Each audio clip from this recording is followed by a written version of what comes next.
ఇప్పుడే breaking news అనమాట. So ఏదైతే తెలంగాణకు సంబంధించి మనకి పోలింగ్ అయితే జరిగింది కదా ఇటీవల మనకి.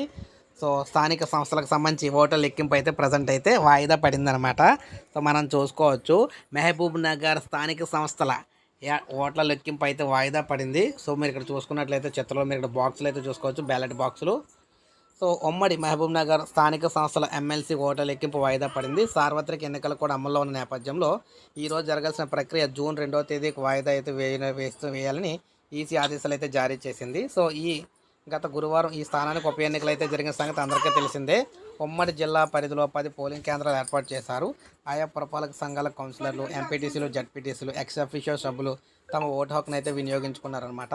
ఓటింగ్ ముగిసిన తర్వాత బ్యాలెట్ బాక్సులను మహబూబ్ నగర్ బాలుర జూనియర్ కళాశాల స్ట్రాంగ్ రూమ్లో అయితే భద్రపరిచారు. స్థానిక సంస్థల ఎమ్మెల్సీగా ఉన్న కసిరెడ్డి నారాయణ రెడ్డి ఇటీవల జరిగిన అసెంబ్లీ ఎన్నికల్లో కల్వకుర్తి ఎమ్మెల్యేగా గెలుపొందారనమాట. ఆయన ఎమ్మెల్సీకి రాజీనామా చేయడంతో ఉప ఎన్నిక అనివార్యమైంది. మున్నే జీవన్ రెడ్డి, నవీన్ కుమార్ రెడ్డి, సుదర్శన్ గౌడ్లు బరిలో అయితే నిలిచారు. సో వీటికి సంబంధించి ఓట్ల లెక్కింపు అనేది ఈరోజు జరగాల్సింది అయితే వాయిదా వేయడం జరిగింది. ఇప్పుడే మనకు అప్డేట్ వచ్చింది. ఒక లైక్ చేయండి, సబ్స్క్రైబ్ చేసుకోకపోతే మన ఛానల్ సబ్స్క్రైబ్ చేసుకుని ఫాలో అవుతారు.